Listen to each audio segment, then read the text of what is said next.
Si tu mesures le potentiel d'un poisson par sa capacité de grimper un arbre, il va passer sa vie penser qu'il est un incapable. Oui, c'est vrai. Mais cette terre-là, puis jumelé à ce projet-là, jumelé aussi aux besoins de paquet de gens, là, du monde agricole, de l'éducation, des santé services sociaux. Puis là, ben regarde, ça prend son envol, là.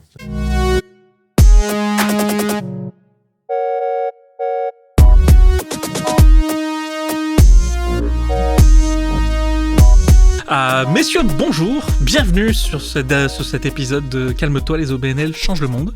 Aujourd'hui, j'ai la chance d'avoir en invité Frédéric et Bruce qui viennent pour nous parler d'un petit projet qui, somme toute, peut faire de grands changements dans notre société québécoise, qui s'appelle la ferme Chrysalide. Messieurs, bienvenue. Bonjour Ahmed. Merci pour l'invitation. Oui. Merci d'avoir accepté de nous avoir rejoints dans cette petite ville qu'est Montréal. Oui, on est sorti de notre campagne pour aller à Montréal. Ouais, non, mais j'aimerais ça, aller dans votre campagne. D'abord, pour commencer, est-ce que vous pouvez nous raconter, parler un peu de qui vous êtes, vous, Bruce, Frédéric? Fred, originaire de la Mauricie. Donc, c'est une des raisons pourquoi le projet me rejoint. Le projet est implanté à Saint-Étienne-des-Grès, en Mauricie. Bruce et moi, on se connaît depuis très longtemps. On est dans la même famille. C'est un peu compliqué, j'irai pas là. Mais on est dans la même famille. Fait qu'on se connaît depuis qu'on est enfant. Et puis, on est allé au cégep ensemble, tout ça. Et puis, on a fait de la musique ensemble. Moi, je fais beaucoup de musique. C'est quelque chose qui est super important pour moi. Okay. Et avec les années, on développe des expertises manuelles, concrètes, des expertises aussi organisationnelles, structurelles, tout ça. Et puis, moi, j'avais envie de mettre ces expertises-là au service de quelque chose. Puis, l'année passée, Bruce, il m'a rejoint. En fait, il cherchait quelqu'un. J'ai fait « Oh, je lève ma main, ça m'intéresse. Mm-hmm. » Donc, c'est ça. Je suis un gars de la banlieue présentement qui envisage un retour à Montréal. Père de famille, 2 ados.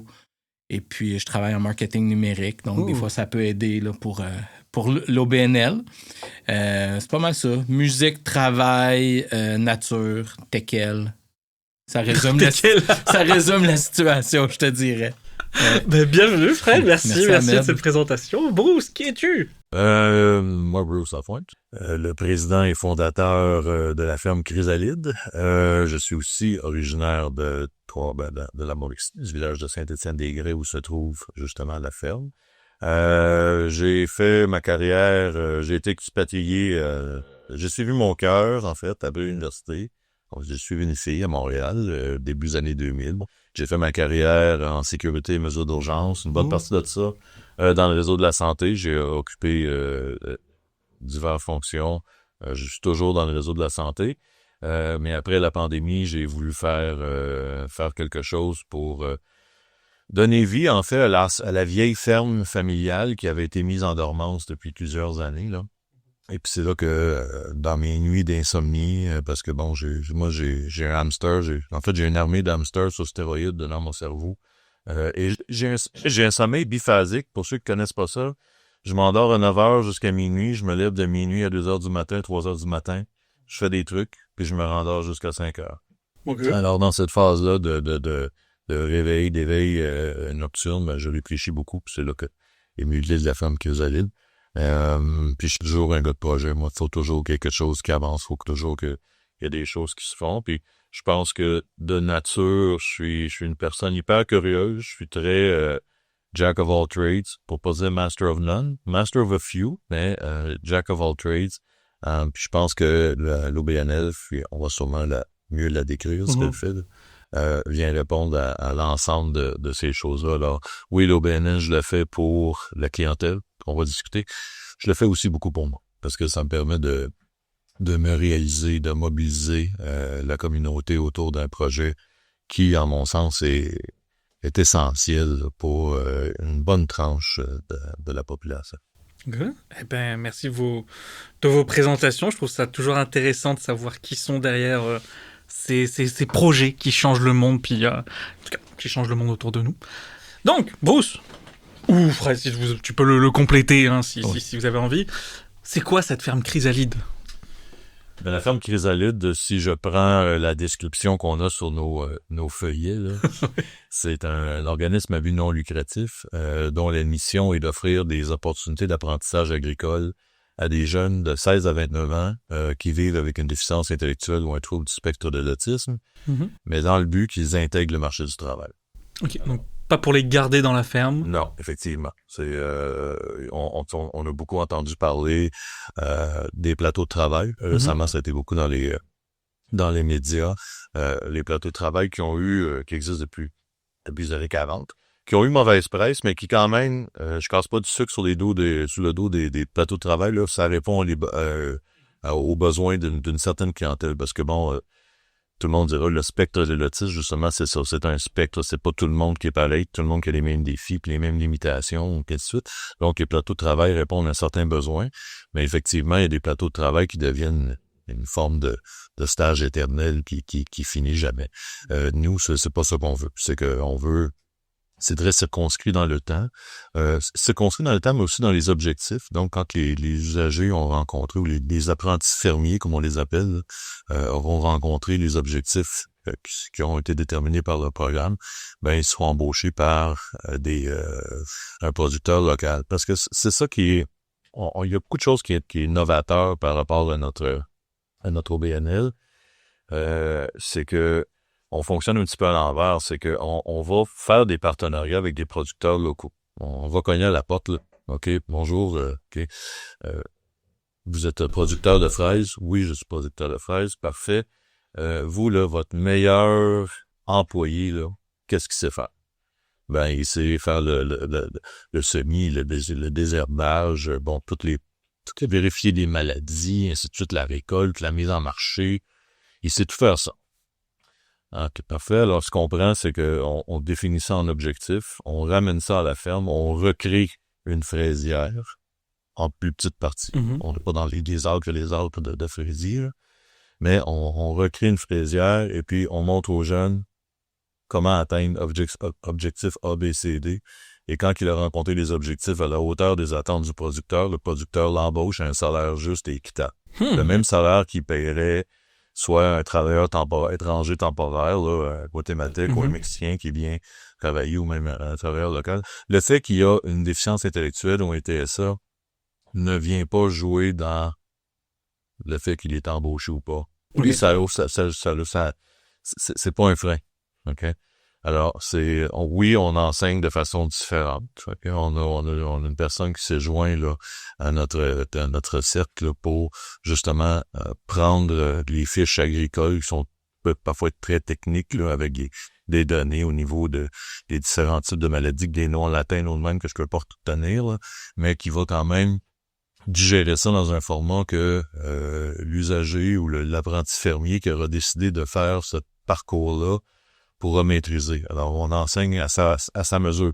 Wow. Et on bâtit le cursus scolaire à sa mesure. Et puis, une fois qu'il a atteint les objectifs, ben il est embauché par le producteur au même salaire qu'il paierait un employé, je veux dire, neurotypique ou régulier. L'idée, c'est qu'on veut développer l'autonomie chez les personnes de la clientèle pour les aider à combattre l'insécurité financière. Parce que quand arrive, c'est ça, 16-18 ans, souvent, les programmes disparaissent parce que les gens passent à l'âge adulte. Donc, on veut combattre l'insécurité financière. Puis aussi, dans une moindre mesure, l'insécurité alimentaire qui est vécue par de plus en plus de personnes. Oui, les jeunes vont apprendre sur la ferme, mais tout le fruit des récoltes leur appartient. OK. Donc, ils peuvent soit décider de garder. Genre, moi, j'ai produit des poivrons, je garde les poivrons, je ramène ça à la maison, je participe soit dans mon logement adapté, mon logement supervisé, ou dans ma famille, je participe, ou je peux les vendre au kiosque et l'argent qui est fait avec ça, mais leur revient. L'OBNL ne fait pas un sou sur la production. Ça, il faut que ça soit clair. Ouais. Il faut jamais qu'on soit, tu sais, qu'on dit, on sait bien, c'est du cheap labor, puis non. Que justement, la terre, puis on en parlait peut-être un petit peu tantôt, là, mais la terre est payée depuis des années. Des infrastructures qu'on a à construire sont modestes, OK? Ça coûte pas cher faire rouler cette ferme-là. On peut compter sur des donateurs pour des choses comme des semences, puis des équipements, puis des choses comme ça. Alors, au final, ça coûte pas grand-chose par année. L'OBNL peut très bien vivre avec les dons qu'on reçoit pour faire vivre l'OBNL, puis les activités qu'on fait pour faire vivre l'OBNL. On ne tire aucun profit de la production. Donc, comme Fred le mentionne, les apprentis fermiers ont le loisir de vendre leur production à notre kiosque de fruits et légumes en poche 100% des recettes ou apportent la nourriture chez eux. Puis ça, c'est super, super important. Puis je pense que dans tous les éléments là, de la ferme, là, je suis fier de bien des choses qu'on a réfléchies ensemble. Là. Mais ça, je pense que c'est une des choses lesquelles je suis le plus fier de t'avoir pensé comme idée. C'est que ils gardent ce qu'ils produisent. Ouais. Parce que les gens s'attendent pas à ça. S'attendent, là, comment vous financez? Tout est autour de l'argent. Tu sais, on pense souvent, comment vous faites pour vivre, tu sais? On trouvera d'autres façons, là. Mais c'est pas vrai que je vais faire de l'argent sur le dos de quelqu'un qui vient travailler au soleil. Tu sais, c'est pas facile, le travail agricole. C'est zéro. C'est dur sur le corps. Okay? C'est valorisant, c'est dur sur le corps. Tu sais, si je peux leur donner un petit quelque chose pour qu'ils puissent retourner chez eux. Et imagine, là, moi, il y a un usager qui me dit, là, ce que je trouve le plus difficile, là. C'est quelqu'un que j'ai côtoyé dans le cadre de mon travail. J'ai demandé à un moment donné, puis il est très, très volubile, il est capable de s'exprimer, là, tellement. Il y a des enjeux ailleurs, mais moi, ce que je trouve le plus difficile, là, c'est d'être à la remorque de ma famille. Il dit, j'ai l'impression que je contribue rien. Oh, wow, OK. Il dit, je le sais que mes parents payent pour ça, puis ils vont toujours payer pour ça. Il dit, je le sais que je retire un chèque du gouvernement. Je le sais que c'est monsieur, madame, tout le monde qui paye pour ça, là. Il dit, il y a des jours que c'est humiliant. Et il t'aimerait être capable de contribuer. Alors, t'imagines la fierté que ces gens-là peuvent avoir de ramener un panier de denrées qu'ils ont produit, là. Ils ramènent ça, là. Gars, maman, à soir, c'est moi qui paye le souper. Donc, c'est pas rien. Juste pour l'estime de soi, là, c'est génial. Tu sais, moi, quand j'étais petit, là, je faisais des toasts brûlés que ma mère, le dimanche matin, puis j'ai amené ça sur un plateau tout croche dans son lit, là. J'étais fier de ça, là. Ça peut se transposer à l'âge adulte aussi. Il y a une fierté à contribuer. Il y a personne qui veut être à la remorque tout le temps ou parasiter un système. Il y a personne qui veut ça. Non, je suis d'accord. Alors, c'est pas tout le monde qui sont bien outillés pour le faire. Donc, nous, on essaie d'outiller le plus possible pour qu'ils puissent justement réaliser ça, puis aussi le réaliser pour un employeur, puis pour la société. Se nourrir, là, c'est un besoin fondamental pour tout le monde. Tu sais, que tu sois Elon Musk, Bill Gates ou le dernier des itinérants quelque part, tu as besoin de te nourrir quand même. La production alimentaire, c'est vital. Alors, faire travailler des gens dans un rôle aussi important, souvent ingrat par contre, il y a pas beaucoup de gens qui mangent le sandwich et qui réfléchissent partout d'où ça vient, là, qui travaillent là-dessus, là, mais quand même, c'est un rôle important, là. Puis, il faut être capable de leur montrer aussi. Ça, c'est quelque chose qu'on peut montrer à nos apprentis fermiers, c'est que ce que tu fais, là, ça a une portée, là, c'est social, là. Beaucoup plus que j'ai mis une graine dans un trou, je l'ai rebrillé, je l'ai arrosé. Non, c'est à l'échelle, là. Prendre conscience. C'est un besoin de base. T'as besoin de base. Ben oui. Puis c'est concret aussi. C'est concret parce que justement, la semence que tu mets en terre, après quelques jours, quelques semaines, il y a des changements. Puis il y a un produit final, comme Rose dit, qui est essentiel. Et c'est quelque chose que tu peux voir. C'est un progrès qui est visible pour tout le monde. Donc, c'est un peu les objectifs de la ferme. Ben, c'est des gros objectifs, je trouve. Bravo. Merci. Bravo. Puis pourquoi vouloir travailler cette ferme-là? Pourquoi est-ce que vous vous êtes dit on veut travailler avec des personnes des ITSA? Je vais commencer, puis tu pourras... Ouais, je vais pouvoir... Parce que Bruce a lancé la ferme il y a 2 ans. Moi, ça fait 1 an environ que je suis dans le conseil d'administration. C'est sûr qu'on a des raisons, justement, d'implication sociale, mais aussi des raisons plus personnelles. Bon, si c'est pas indiscret. Hein? Non, pas du tout. Pas du tout. En fait, je mentionnais que j'avais travaillé... je travaille toujours, en fait, dans le réseau de la santé, mais j'ai occupé un poste assez névralgique pour mon organisation durant la pandémie. OK. Puis la pandémie, tout le monde l'a vécu. Moi, je l'ai vécu d'une façon très... J'étais dedans, là, les 2 mains dedans. C'était des 80-90 heures par semaine, dormir au bureau, se nourrir en mangeant du beurre de pinot dans un pot. Ça a été vraiment une épreuve très, très, très difficile sur tous les points de vue. Physique, professionnel, familial. Moi, je me rappelle pas de mes enfants entre 8 et 10 ans. J'ai très peu de souvenirs. C'est vraiment, là, ouais. Parce que j'étais pas là. J'étais au travail. Et puis, à la fin de la pandémie, là, j'ai dit qu'il faut que ça arrête. Il faut que je mette un stop à ça. J'adorais mon travail. J'adorais ça, j'en mangeais. Mais j'ai dit ça, là, c'est comme un gars qui fait de la coke, là. C'est le fun quand t'es sur la coke. J'ai jamais été sur la coke, mais il paraît que c'est le fun.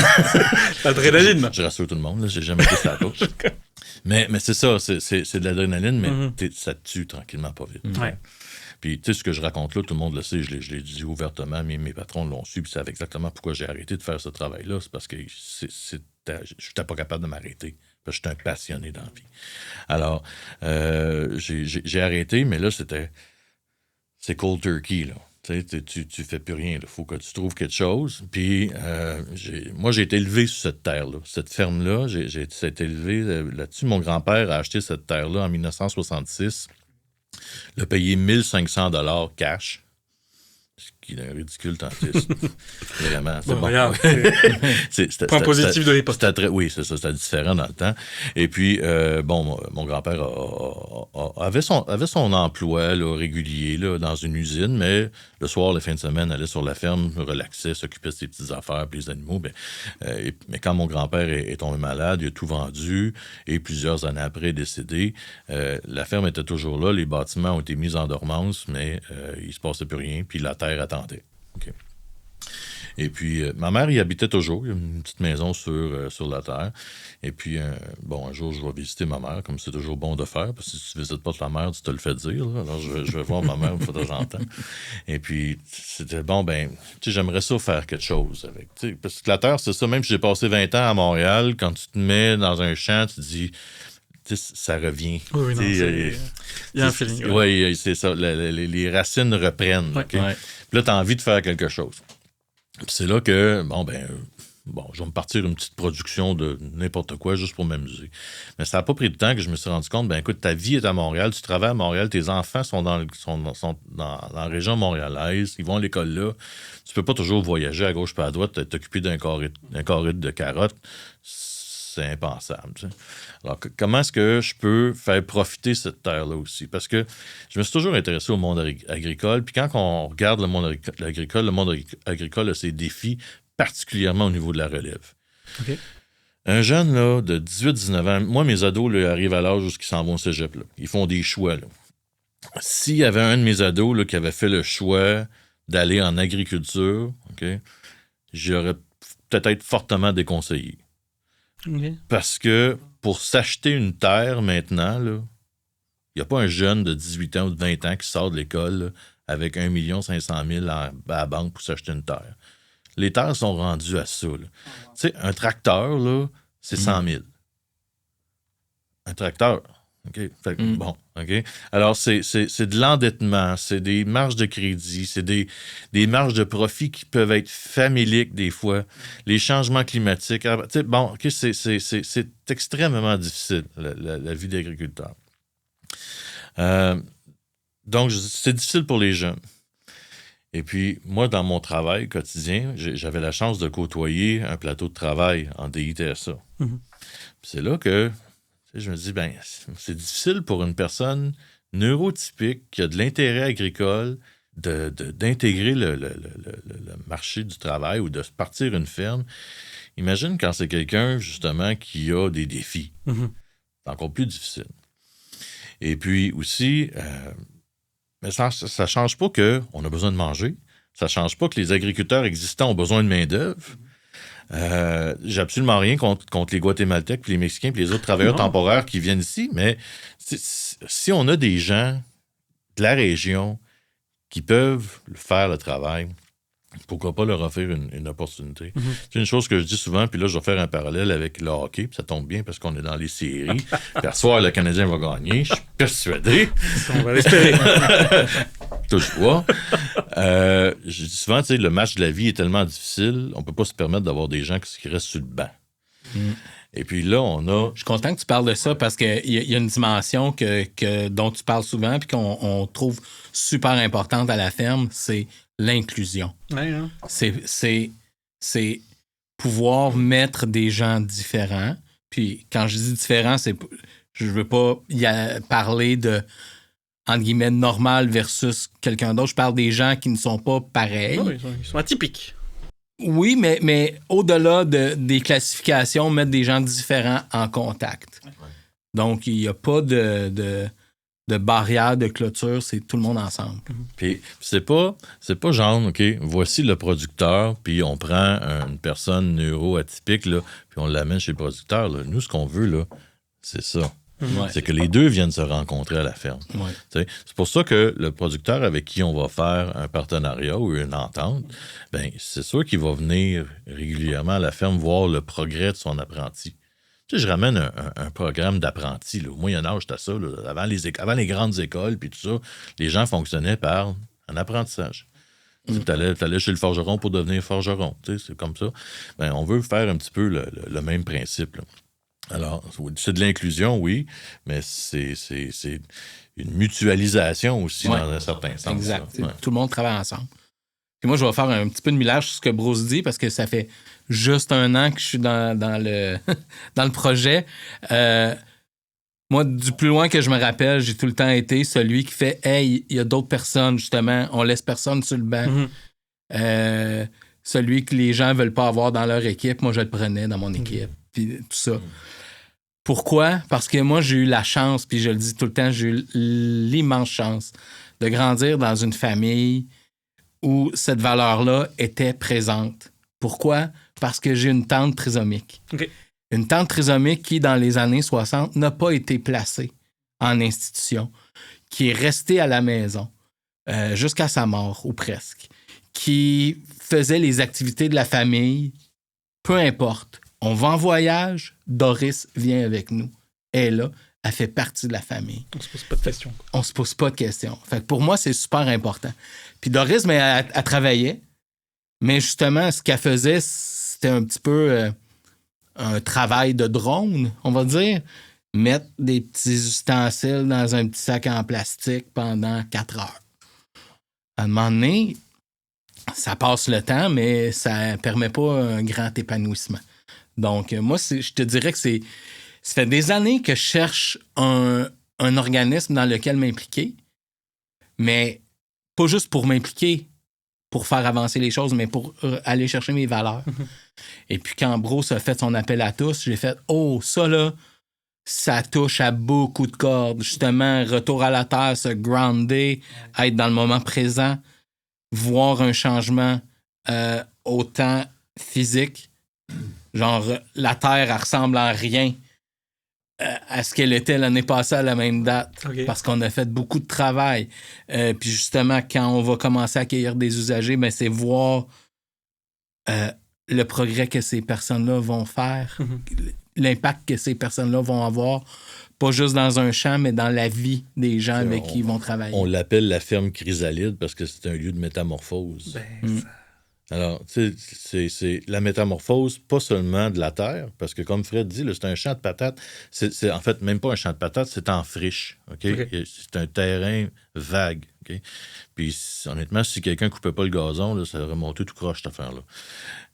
Donc, c'est la métamorphose de la terre. Tu sais, moi, la terre, là, je demandais à l'Union des producteurs agricoles ou même n'importe qui de me faire une étude sur la terre, là, puis ils vont dire qu'elle a un faible potentiel agricole.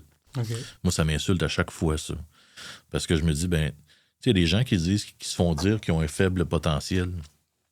Moi, c'est genre, je vais te montrer. Tu sais, Fred, tantôt, je savais pas ça, il me disait, tu sais, ça me fait penser à ça, là. Tu remontes des affaires, là, il me dit, tu sais, moi, j'étais celui qui disait, tu sais, ceux qui sont sur le banc, venez-vous-en. Ben, moi, j'étais celui qui restait sur le banc. Tu sais, moi, j'étais le petit gros à lunettes avec des habits de coton ouaté que ma mère me faisait faire à 5$ parce qu'elle n'avait pas les moyens d'acheter autre chose. C'était moi qui restais sur le banc. Puis, Tu sais, fait que là, à ce temps, je fais comme, bon, OK, je sais qu'est-ce que c'est être sur le banc, puis être le dernier choisi dans les équipes de sportifs, puis tout ça. Fait que, tu sais, je veux plus ça. Fait qu'on travaille une métamorphose de la Terre. La Terre change. Tu sais, la Terre, là, maintenant, il y a des choses il y a des bâtiments qui se construisent. Elle devient fertile. Pourquoi?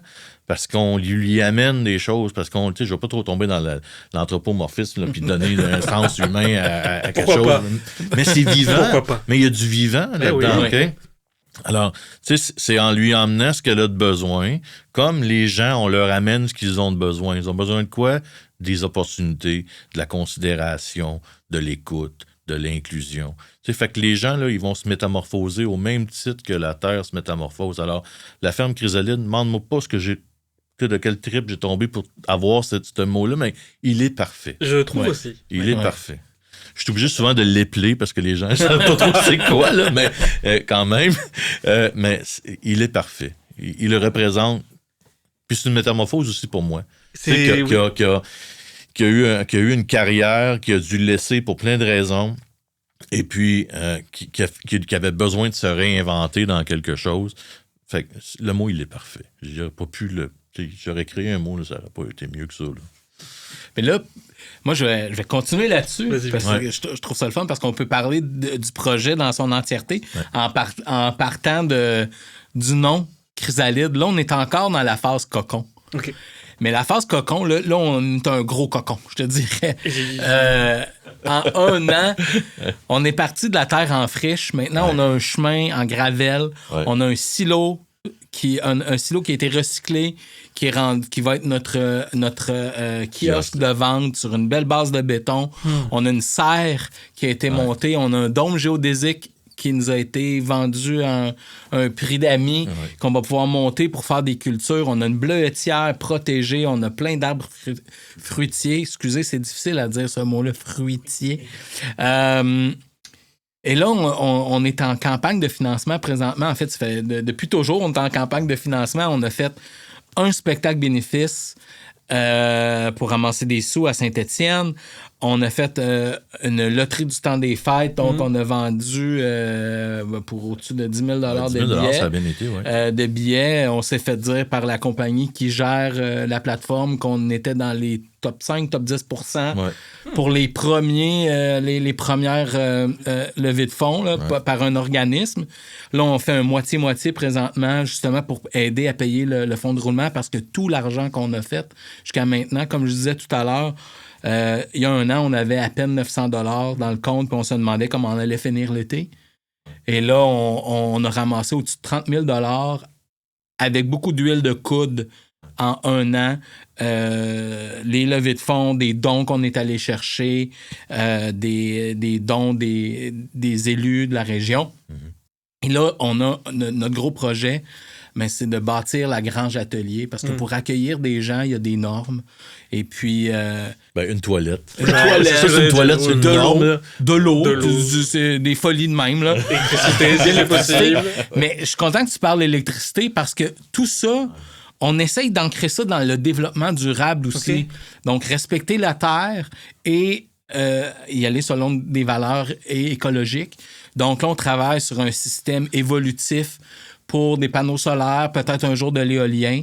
Donc, installer ça sur la Grange Atelier. Là, donc, on est à ça. On est à ça d'avoir le financement final là, pour la Grange Atelier qui, pour nous, ça va être vraiment l'ouverture du cocon de la ferme Chrysalide. On peut accueillir des gens. Notre but, là, c'est qu'à la fin de l'été, on puisse faire un premier test avec des usagers. On a quelqu'un qui travaille sur le programme, un bénévole qui travaille sur le programme. On a des gens qui nous aident avec tout ce qui est agriculture. Cette plante-là, tu peux la mettre à côté de celle-là. Ces deux-là, il faut que tu les gardes séparés. Voici l'espace dont tu as besoin, tout ça. Donc, on est sur le point d'éclore, je te dirais. C'est beaucoup de travail, on a beaucoup de transformation. J'ai l'impression. Parce que c'est un projet, on part de loin. C'est un projet atypique. Il n'y a pas d'autre organismes qui font ça. J'ai cherché, puis en effet. T'en trouveras pas. T'en trouveras pas. C'est très atypique, mais c'est correct. C'est à l'image de notre clientèle, c'est à l'image de moi, c'est à l'image de bon, OK. C'est très atypique, donc essayez de lui trouver une case pour le mettre, pour trouver le bon chemin de subvention ou de choses comme ça. Il n'y en aura pas. Non. C'est extrêmement difficile. Alors, on parle, par exemple, parce que la ferme Chrysalide, par sa définition, là, c'est des services sociaux, c'est de la santé, c'est de l'éducation, c'est l'emploi, c'est le développement durable, c'est l'agriculture. Tu sais, là, je viens de toucher à 6 ministères d'un coup, là.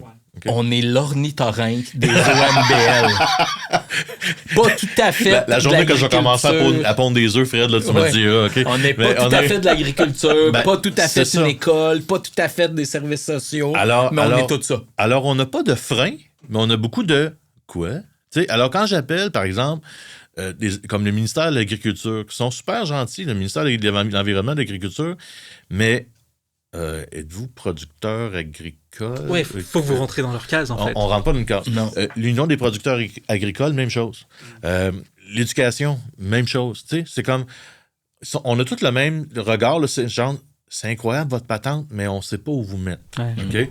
Alors, mais c'est correct, on vit avec ça, puis c'est comme, ben, tant mieux, on va réussir à faire changer les choses, faire évoluer des affaires.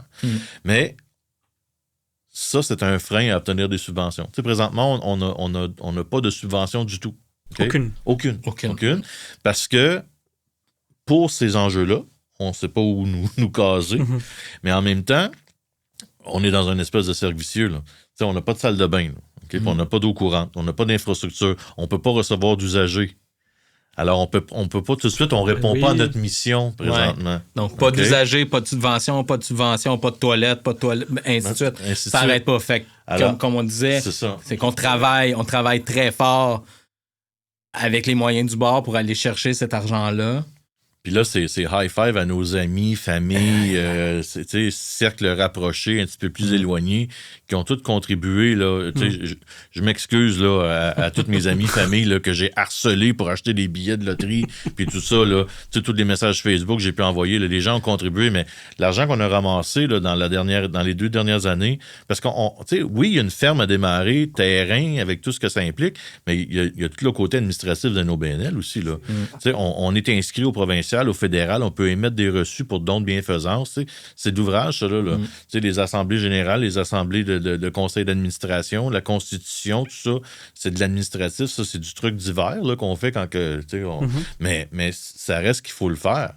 Et donc, on part vraiment de loin. Fait que quand je regarde ce qu'on a fait depuis 2024, je suis très fier de ce qu'on a accompli, là, parce qu'on démarre quelque chose, on commence notre troisième été, là, vraiment. Puis, dans ce contexte-ci, puis là, dans un autre contexte, que lui, je suis content qu'on le vive, mais ça met de la pression.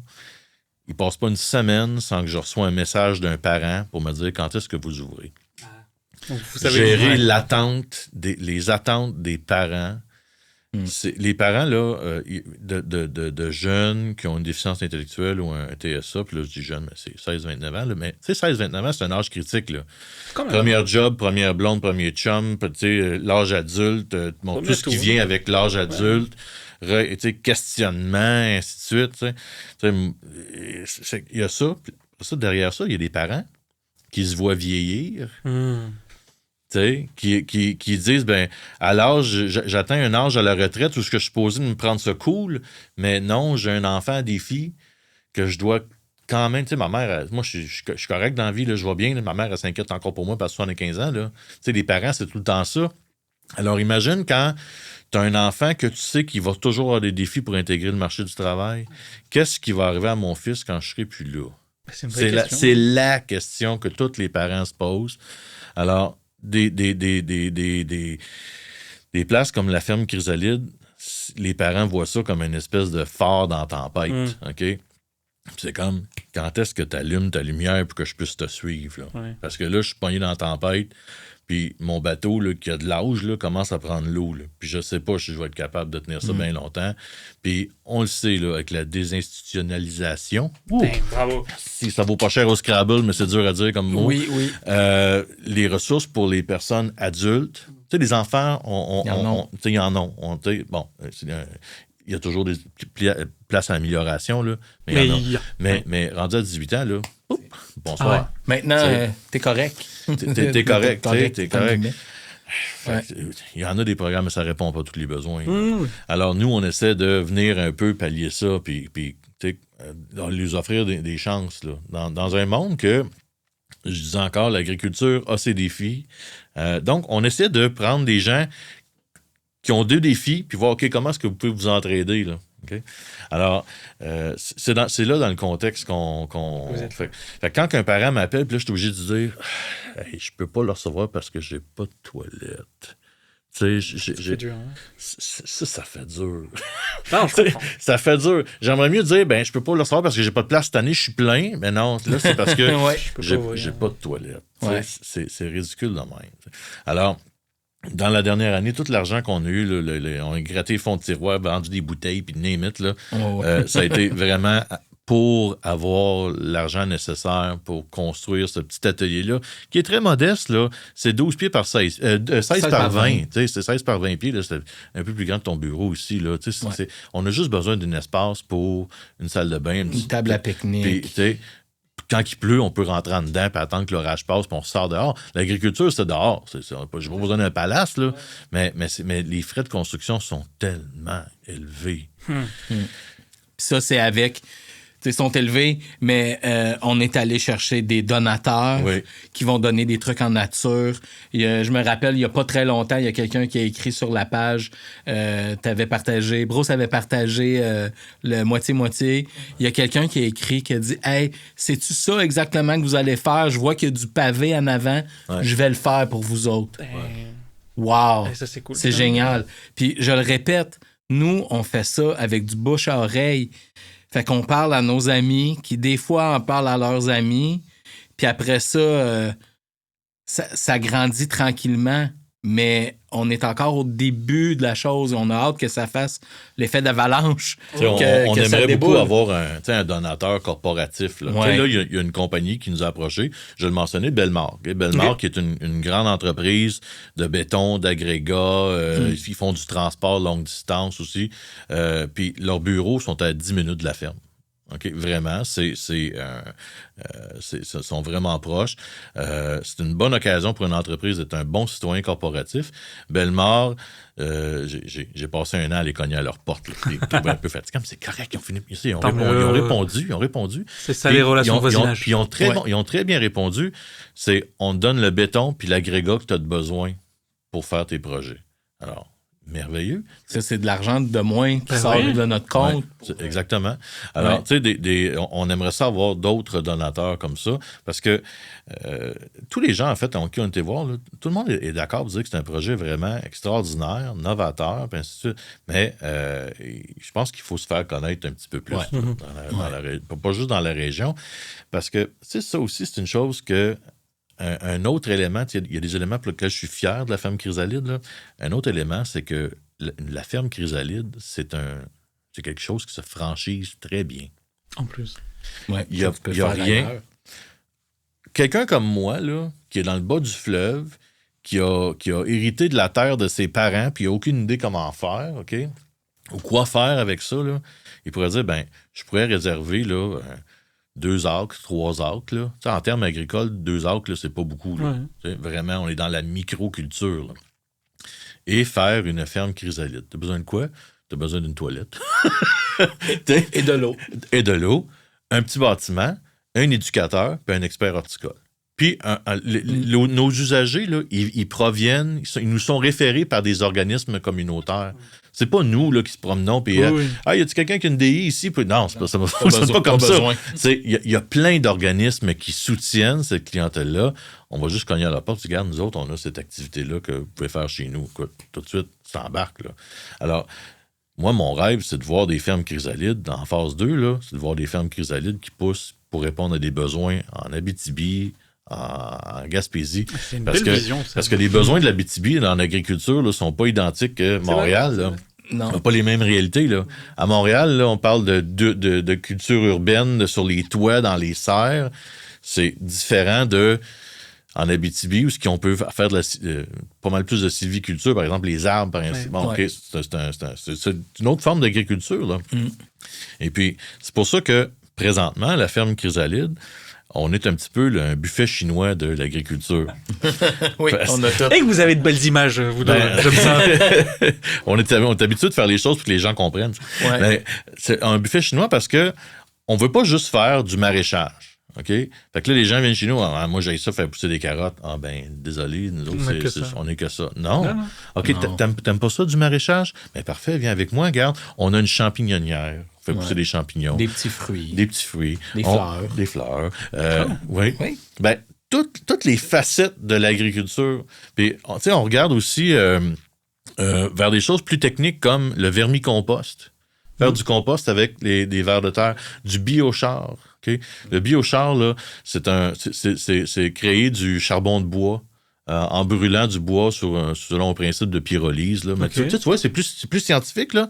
Mais pour des jeunes que ça ne leur tente pas, moi, faire pousser des carottes, ça me tripe moins, mais faire fonctionner un four à biochar, ça m'intéresse. C'est de la mécanique un peu, ainsi de suite. Puis en agriculture, là, avec la guerre en Ukraine, puis tout ce qui se passe là, avec Trump, puis ces choses-là, le prix des entrants, là, les engrais, tout ça, là, ça a monté. Mais des engrais, là, tu es capable d'en faire toi-même, chez toi. T'sais, ce que ça prend, là, ça prend des micro-organismes. Ça, t'en as dans la terre, du charbon, une litière forestière, on a une petite forêt en arrière. Tu sais, on peut faire tout le cercle de la vie, là, c'est comme dans Le Roi Lion. Le cercle de la vie, là, on peut le faire là à la ferme. Alors, on essaie de faire un petit peu de tout. Comme ça, on est capable de, quand le jeune il vient nous voir et dit « Moi, ça m'intéresse moins. » Ben, regarde, viens, on a autre chose. Ou, qu'est-ce que t'aimes? Ah, moi, j'aime ça. Service à la clientèle, ben, ça tombe bien. On a un kiosque de fruits et légumes. Là, tu vas nous organiser tout le marketing, puis tout le marchandisage alentour de ça, puis tu vas montrer aux autres comment accueillir les clients. Puis c'est cool. Mais en même temps, moi, c'est là où je trouve ça hyper intéressant comme projet. Puis plus j'en entends parler, plus je tombe amoureux de vous, gars, je vous le dis. C'est à quel point ce projet Chrysalide, il touche des rouages autant individuels que collectifs, que institutionnels, que sociétals. Puis il y a quelque chose dont on n'a pas parlé. On travaille beaucoup avec les acteurs économiques de la région aussi. Moi, je suis plus un gars d'opération, puis de chiffres, j'aime ça.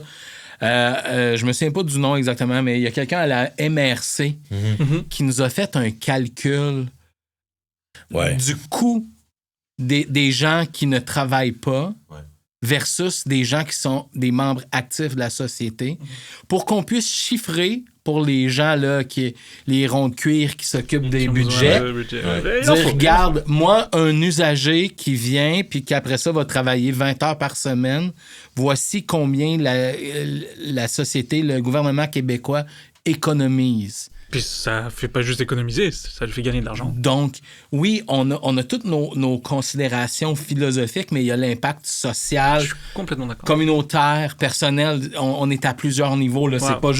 C'est pas juste les gens qui viennent, mais il y a aussi leur communauté, leur famille, leur communauté, la région, puis ultimement le Québec. C'est beau, hein? Pour une terre à faible potentiel agricole. C'est ce que j'allais dire. Il n'est pas si faible le potentiel finalement. Ça dépend comment tu le regardes. Ouais, hein? Tu sais, on lit souvent sur Internet, tout le monde. Là, on lit des memes, des affaires comme ça. Là, puis des fois, il y a des affaires qui me frappent. Là. Il y en a un, c'était si tu mesures le potentiel d'un... C'est quoi? Si tu mesures le potentiel d'un poisson par sa capacité de grimper un arbre, il va passer sa vie à penser qu'il est un incapable. Oui, c'est vrai. Mais cette terre-là, puis jumelé à ce projet-là, jumelé aussi aux besoins de paquet de gens, là, du monde agricole, de l'éducation, des santé services sociaux. Puis là, ben regarde, ça prend son envol. Là. C'est vraiment effervescent. Ouais, complètement. Puis j'ai envie de... Parce que il y a beaucoup de choses qui ont été nommées, puis merci, on est là pour ça, c'est correct. Ben, merci à toi pour l'invitation. Parce que je peux me permettre, avant que tu continues, tout ce dont on parle là, depuis tantôt, là, c'est tenu à bout de bras par 3 membres du CA. C'est ce que j'allais dire. Des bénévoles. Et puis si notre passage ici peut justement nous aider à faire croître la notoriété, à aller toucher des décideurs qui ont des petits budgets pour aider les OBNL comme la nôtre, qui sont un peu une bête spéciale, ben ça serait bien. Puis des fois, c'est juste, mais ça, c'est pas de l'argent, là, c'est je connais quelqu'un qui, tu sais. Je pense que et puis c'est aussi là la force des médias sociaux, encore une fois, c'est que je sais, quand on travaille dans des OBNL, on a beaucoup tendance à axer la recherche de financement, axer la levée de fonds, ce qui est normal parce que c'est nécessaire. Ouais. Mais votre projet, il met aussi beaucoup en évidence le côté, c'est pas que de l'argent dont on a besoin. Non. C'est aussi des humains. C'est aussi des gens engagés qui vont se présenter, qui vont être présentés. Bon, je vous en parle, mais je sais que moi aussi je le vis dans des conseils d'administration où j'ai siégé. Des gens qui sont sur un CA, mais on voit 2 ou 3 fois dans l'année, ça, c'est difficile. C'est difficile parce que ça peut empêcher le bon fonctionnement d'un organisme. C'est clair. Et c'est là où je trouve que c'est important aussi de le nommer. Donc, je me permets, en tout cas, de le faire pour vous, si vous me le permettez. Avoir des bénévoles engagés, c'est des fois tout aussi important que d'avoir un petit financement ou de faire des levées de fonds. Donc, je veux vous aider à ça, puis c'est important pour moi, parce que, comme vous le dites très bien vous-même, ça coche tellement de cases votre projet que je trouverais ça criminel de le laisser en friche. Merci beaucoup. En friche. Oui. Hein? De le laisser monter en friche. Je vous ai écouté, hein? C'est bon. Par chez nous, on dit monter en fardoche. Oui, en fardoche. Comme ça, fardoche. Comme le personnage de Passe-Partout. Quand on était plus jeune, il s'appelait Fardoche. Mais monter en fardoche, c'est un site où on s'en occupe pas. C'est beau. Mais en même temps, donc, avec tout ça, je voudrais juste qu'on résume pour les gens qui vont nous écouter ou qui vont nous voir. Qu'est-ce qui se passe en ce moment dans votre organisation pour l'aider à... Qu'est-ce qu'on peut faire pour vous aider à passer au niveau au-dessus? Ben, si je peux me permettre, je vais commencer, puis tu continueras après. Depuis 1 an, on ramasse des sous, bien entendu. C'est le nerf de la guerre. C'est important. On ramasse on a ramassé notre pécule à coût de 20$. C'est vraiment ça, là. Ça serait le fun que ça soit à coût de 20 000. Je dis ça de même. I have a dream. Oui, c'est ça. Ce qui se passe, c'est qu'on fait on a 2 avenues présentement. On a préparé la terre à recevoir les usagers. Donc ça veut dire, oui, la terre, les installations, mais aussi les programmes et tout ça, les partenariats avec les gens de la région, les producteurs. Et on a s'assurer d'avoir les sous pour faire ça et assurer la pérennité de la ferme. On doit acheter beaucoup d'équipements, on doit acheter de l'infrastructure, tout ça. Donc, présentement, c'est ce qui se passe. On développe ça, puis comme on disait, on a eu quelques rencontres au début de l'année pour définir les priorités 2026.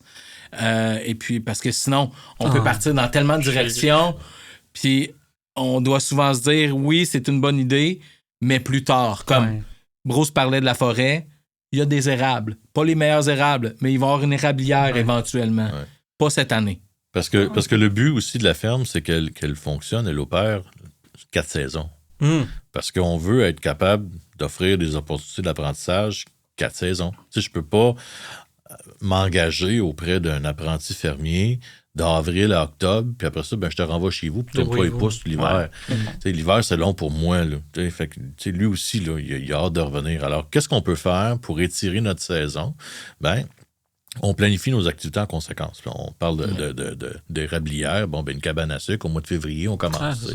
Février, mars, début avril, ainsi de suite.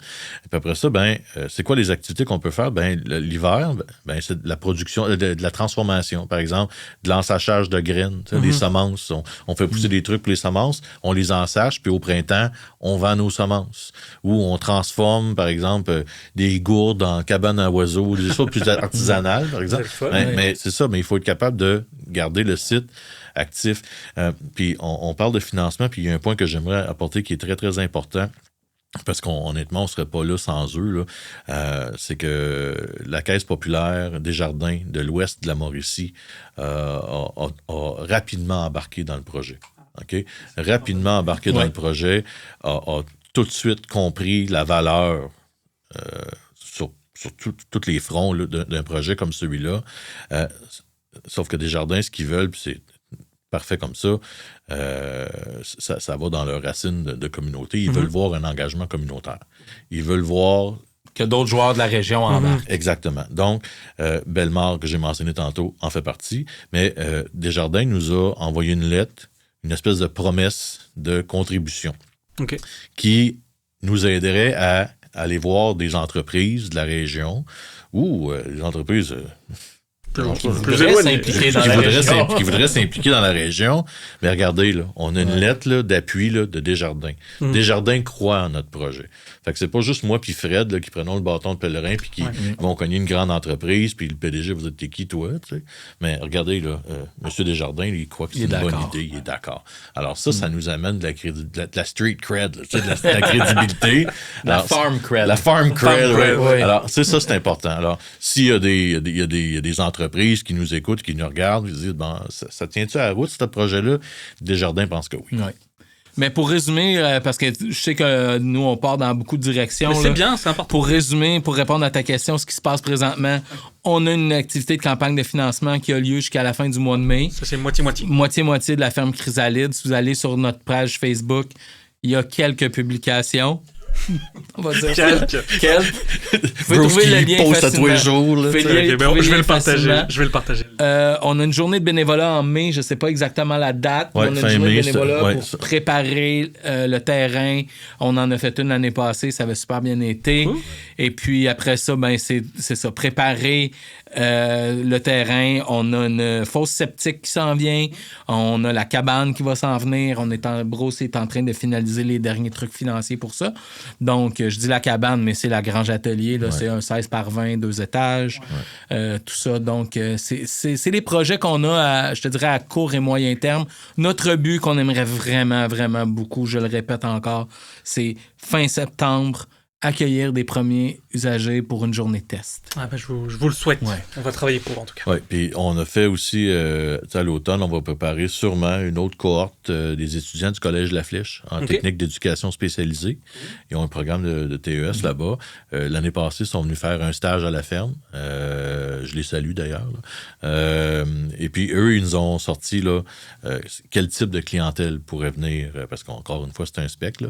Quel type de clientèle pourrait venir, aussi quel organisme pourrait venir nous solliciter.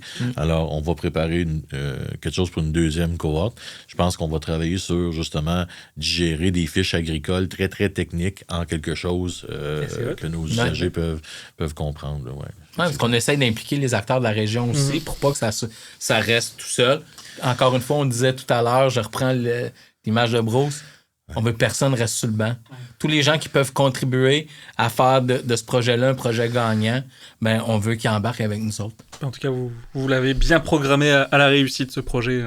Je vous félicite. Merci. Pour clôturer un petit peu ce podcast, parce que je trouve que c'est quand même important. C'est un gros projet, ça vous demande beaucoup d'énergie. Comme vous le dites, c'est quelque chose que vous tenez aussi à bout de bras. Comment vous faites là-dedans, vous deux, pour prendre soin de vous ? Qu'est-ce que vous faites déjà individuellement, collectivement? Qu'est-ce que vous faites pour... Ben, quand je suis fatigué, j'appelle Fred. moi, je suis l'éponge qui absorbe. OK. Bruce, quand il y a des frustrations, il m'envoie 4-5 messages vocaux, écrits. Puis là, je vais faire un pouce, un cœur. je vais remettre les choses en perspective aussi. Ma thérapie, c'est les émoticônes. Je suis quand même pas pire pour remettre les choses en perspective. Justement, je ramène souvent, oui, présentement, c'est frustrant, mais regarde ce qu'on a fait. Puis oui, là, on a un obstacle, mais quand on va regarder le portrait là, de tout ça dans 6 mois, 1 an, ça va faire... C'était juste une petite roche dans mon soulier. Là. C'est pas grave. Puis moi, en fait, c'est de le faire, le projet. T'sais, même si des journées, là, parce que je fais ça avec ma day job là, dans le réseau de la santé, avec ma famille, puis tout ça. Puis je remercie ma famille qui sont hyper patients, là, ils entendent parler tout le temps de la ferme Chrysalide. Mais si j'avais pas ça, je pense que je dépérirais. Je deviendrais plate comme individu. Ça me garde, ça me garde vraiment, vraiment motivé. Puis aussi, je suis quelqu'un de très têtu dans la vie. En fait, déterminé. Je dirais pas têtu, une différence entre les deux, là. Très déterminé. Puis moi, j'ai des, comme tout le monde, on a comme des petits moments marquants. des fois, qui peut paraître insignifiant, là, mais moi, je reviens souvent au film Field of Dreams avec Kevin Costner, qui dit « Si tu le bâtis, il viendra sûrement. » Son rêve est parti dans un champ de blé d'Inde. Lui, il entendait des voix dans un champ de blé d'Inde. Là. Ben, moi, c'était un peu ça. C'est quand à la fin de la pandémie, quand je me cherchais un peu, puis j'ai été me promener chez ma mère, puis j'étais dans le champ, puis j'étais comme... C'est une honte de laisser ça comme ça. Tu sais, ma mère a loué le terrain pour faire pousser du foin pour des chevaux. Tu sais, j'aime beaucoup les chevaux, puis je sais qu'il y a beaucoup de gens qui aiment les chevaux, là, mais une terre pour nourrir des animaux, quand il y a des gens qui crèvent de faim, puis qui crèvent une faim, là, pas seulement physique, ça peut être une faim spirituelle, une faim psychologique, tu sais, qui font rien, là, tu sais, qui passent la journée à regarder la télé, là, puis à pousser dans le sens de la largeur, là. C'est une faim, ça. Bon. C'est une honte. C'est une honte que j'ai autant de terre. Il y a plein de jeunes qui voudraient être à ma place. Puis moi, je te situe puis je fais rien avec. Je dis non, je ne peux pas faire ça. Puis je peux pas donner cet exemple-là à mes enfants. Tu sais, même si eux autres, ils trippent pas sur l'agriculture, puis bon, ils viennent m'aider, mais c'est comme... je confirme. Mais tu sais, je ne voudrais pas leur dire, ben regarde, votre père, là, il avait ça, il avait le potentiel d'aider les gens, puis il l'a pas fait. Fait que moi, c'est ça qui me motive. C'est que oui, c'est dur. Oui, des fois, j'ai des frustrations. Là. Bon, aujourd'hui, on est rien que vendu 0 billet, là, puis on n'arrivera pas, puis comment ça se fait qu'on n'est pas capable de se faire connaître, puis c'est donc bien dur, puis les maudits algorithmes Facebook nous bloquent, puis c'est bon. OK, c'est ça. Mais après ça, là, je fais comme, OK, où c'est que t'étais, là, il y a 2 ans, là? C'est vrai? Il n'y avait rien, là. Tu sais, là, maintenant, t'as des pommiers qui ont survécu à l'hiver. Tu sais, les petits, voir les petits gains là, dans les choses ordinaires, là. Hey, les mulots n'ont pas mangé l'écorce des pommiers cette année, ils ont survécu. Génial. OK, génial. OK, bon, ben ça me remet en perspective. Puis c'est ça, je pense, ça, c'est la façon que je prends soin de moi. T'sais. Parce que je sais que je suis pas le genre de personne qui va prendre soin de lui en se tapant une semaine au Mexique. Moi, tu veux m'achever, tu m'amènes une semaine au Mexique. Je suis vraiment pas ce genre de personne-là. Parfait, c'est ce que je viens de faire. Non, mais chacun sa manière de voir les choses. Comme moi, des fois, ma blonde, elle dit ben non, on parle jamais d'aller dans un tout inclus. Je dis, moi, une journée, après une journée, là, genre, qu'est-ce que je fais? Ouais, je comprends. Fait que, comme Bruce, moi, être sur le terrain, t'as pas le choix, t'es dans le moment présent, t'es groundé, t'as une tâche à faire. Moi, j'aime ça, tu vois la progression. L'été passé, on a fait un poulailler. On n'avait jamais construit On n'avait jamais construit de poulailler. Et là, on a des plans, puis let's go, on fait un poulailler. Mais à la fin de la journée, on avait presque un poulailler. Ouais. Moi, ça me ground. Ça me permet de... Tu sais, je repars de là, je suis brûlé dans tous les sens du terme. Là. Je suis mort, puis je suis rouge, mais ça fait du bien. Ça permet justement de remettre les choses en perspective. La première chose. La deuxième, moi, je fais de la musique. Okay. Quand je suis comme la tête trop pleine. Là, quand il y a trop d'émojis. Oui, je ferme tout. Je sors mes instruments puis je fais de la musique. Ça me ramène à terre. Puis l'autre chose, on est 3 membres dans le CA. On est des personnalités différentes, mais on a un point en commun, c'est qu'on est bienveillant et on est capable de se parler. C'est important, ça. Ouais. Puis quand quelqu'un a des défis, il reste pas dans son coin tout seul. Il est capable de le dire. Moi, dernièrement, j'ai fait une grosse tâche pour le CA. Puis après, j'ai beaucoup de choses dans ma vie là qui font que j'ai moins de temps. Je veux juste vous le dire. Donc, ça a été correct. C'est ça. Mais s'il avait rien dit, c'est comme bon. Là, le Bruce aurait été frustré. Ouais, c'est ça. Puis il aurait pas pu m'écrire à moi pour me dire qu'il était frustré. Parce que... mais bref, ce que je veux dire, c'est qu'on s'écoute. On met encore une fois les choses en perspective. Oui, le projet est important, mais c'est pas les 3 semaines que Bruce va prendre plus avec le pied moins sur le gaz ou que Fred va relaxer ou va se concentrer sur d'autres choses dans sa vie pour revenir plus fort, plus en forme, plus présent. Ça changera pas grand-chose dans le grand ordre de la ferme Chrysalide. C'est bien parfait. Les bœufs sont lents, mais la terre est patiente. Je pense qu'on peut plus rien dire après ça. On va s'arrêter là-dessus. Mais non, en fait, moi, il y a un point que j'aimerais amener, vas-y. Qui est parce que c'est une question que je me fais poser quasi quotidiennement. Chaque fois que je pose, d'ailleurs, je suis surpris que tu ne me l'as pas posé. C'est pourquoi cette clientèle-là? Je l'ai posé. Pourquoi? Tu l'as posé? OK, oui. J'écoutais pas. Si. Okay. Mais vous y avez répondu. OK. Mais pourquoi cette clientèle? Ouais, c'est ça. Pourquoi cette clientèle-là? En fait, c'est, tu dois, personne reste sur le banc. Tes enfants doivent être TDAH, ou tes enfants doivent, c'est ça. Okay. C'est là que je voulais aller. Tes enfants doivent avoir une déficience intellectuelle pour que tu t'investisses dans cette cause-là, tu sais. Pas du tout. Mes enfants, ils me tombent sur les nerfs des fois, mais ils sont super fins, là. Je confirme. C'est des ados, là. Bon, ils parlent en monosyllabes, ils grognent, ils mangent, ils font, mais ils sont très typiques. Ils n'ont pas de défi. Et puis, j'ai longtemps réfléchi à pourquoi ça? Pourquoi pas les jeunes de la DPJ? Pourquoi pas les gens qui vivent l'itinérance? Il y a les victimes du cancer. Il y a plein de causes, plein de gens vulnérables. Pourquoi est-ce que j'ai choisi cette... J'ai pas tant de réponses. Peut-être que j'ai été influencé par mon travail, les gens que j'ai côtoyés. Mais moi, j'essaie souvent de résumer des choses dans des phrases qui ont du sens. Là. Puis je suis tombé sur une citation de Nelson Mandela que je trouve qui est parfaite. C'est que il dit « Je rêve à ta liberté, même si tes chaînes sont différentes des miennes. » Alors, tu sais, côté emprisonnement, je pense que c'est un gars qui sait de quoi il parle. Là, alors, je réponds ça maintenant. Tu sais, quand il dit « Pourquoi tu fais ça? » Des fois, je trouve ça un peu...